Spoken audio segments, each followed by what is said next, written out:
Na Coruña continúa o xuízo contra o loteiro acusado de quedar cunha primitiva de 4,7 millóns de euros. Hoxe, entre outras testemunhas, declararon a viúva e maila filla do suposto lexítimo propietario do boleto. Ambas as dúas concretaron que o home tiña uns números prefixados para facer as apostas manuais e que unha desas combinacións acompañaba a primitiva millonaria cando se comprobaron.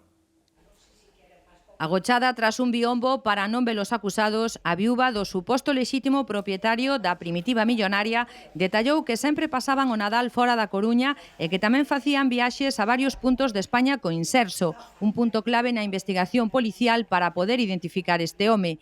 Explicou tamén que o seu marido, falecido no 2014, xogaba con frecuencia e que sempre levaba os boletos feitos con números que ele escollía, malia que, nalgúnas ocasións, si podía facer algunha aposta automática.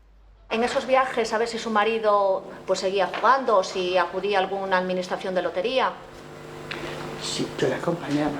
¿La combinación exacta no la sabe? No, sé que tenía en casa libros con combinaciones y con eso, y era muy de números.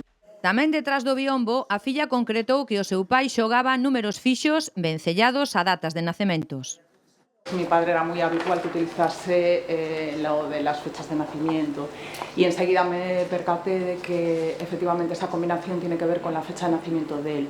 Unha aposta que acompañaba a primitiva premiada con 4,7 millóns de euros cando se comprobou o boleto. Falou tamén do extracto dunha tarxeta de crédito que sitúa o home no centro comercial onde se selou a primitiva millonaria e tamén nun supermercado de San Agustín cando se comprobou o billete na administración do loteiro agora acusado.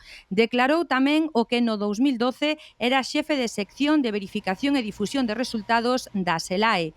El foi quen se desprazou á Coruña para recoller na administración de loterías de San Agustín a primitiva millonaria.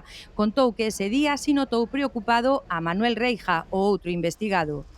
Preocupado sí, porque la circunstancia de que además fuera su hermano el que había encontrado el boleto, o sea, el resguardo, pues le provocaba cierta inquietud, no en cuanto a que dudara del hermano, que en ningún momento me manifestó ninguna duda, sino en que, bueno, que era concretamente me recuerdo que me dijo que estaba en juego el apellido de la familia.